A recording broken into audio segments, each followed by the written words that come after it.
What is up, everybody? Welcome to the MMA Engine YouTube channel. Going to be breaking down my core plays for UFC Columbus. Last week it did go 2-2. Hopefully go 4-0 this week. I'm going to go through my favorite 4 plays of the card from a DFS perspective. Let's start it out. Before we do so, if you guys can leave a like, subscribe here to the MMA Engine, bringing a ton of new content within the next couple weeks. So make sure you are subscribed so you don't miss out on that. So Curtis Blaydes, 9,200. I would say he was going to be my favorite play until I saw the salary of this other guy today. But Curtis Blaydes is a phenomenal play here. He has 5 rounds to work with. I do not think this goes 5 rounds. I do think this finishes at some point in this fight. I'm thinking kind of second or third round finish for Curtis Blaydes here. He does have an inside the distance line of -140. And we do see that Dawkins has been finishing all 4 of his losses, 3 coming by knockout, 1 by submission. And just basically Curtis Blaydes has a ton of takedown upside. You take a look at Curtis Blaydes and his takedown numbers, averaging 6.27 takedowns per 15 minutes with a 53% takedown accuracy. I mean, those numbers are just unheard of, especially in the heavyweight division. I mean, this guy's the best wrestler in heavyweight history. It's not even close. I mean, this guy, just the amount of takedowns he's able to get is just crazy. And he has the cardio to do it as well. That's what I like about Curtis Blaydes. His last 5-round fight that went 5 rounds, he scored 172.8 points against Alexander Volkov. I mean, this guy has a huge ceiling.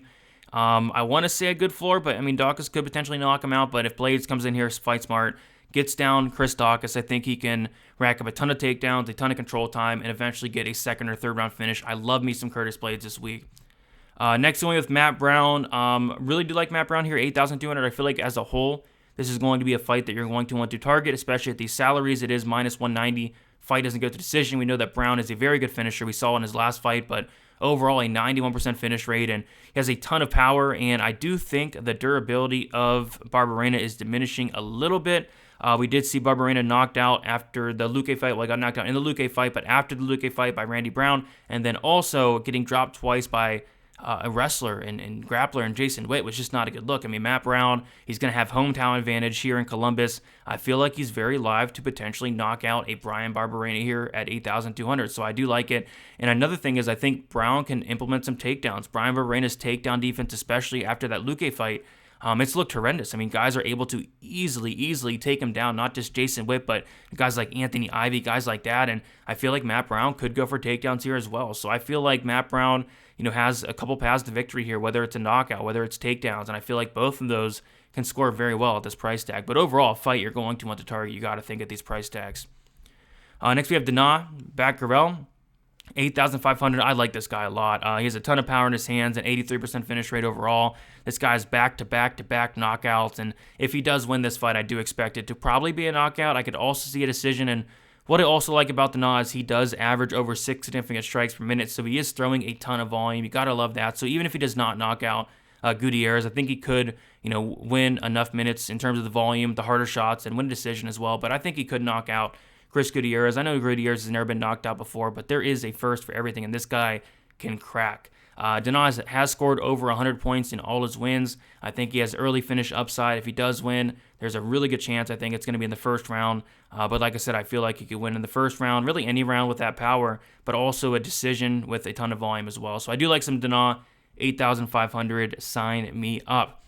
And then the last one's going to be Kizraev, 9,300. And the reason this video is coming out a day late is because I was waiting for the salary of Kizraev. This guy's 9,300, and I think they completely mispriced him here. This guy should be 9,600.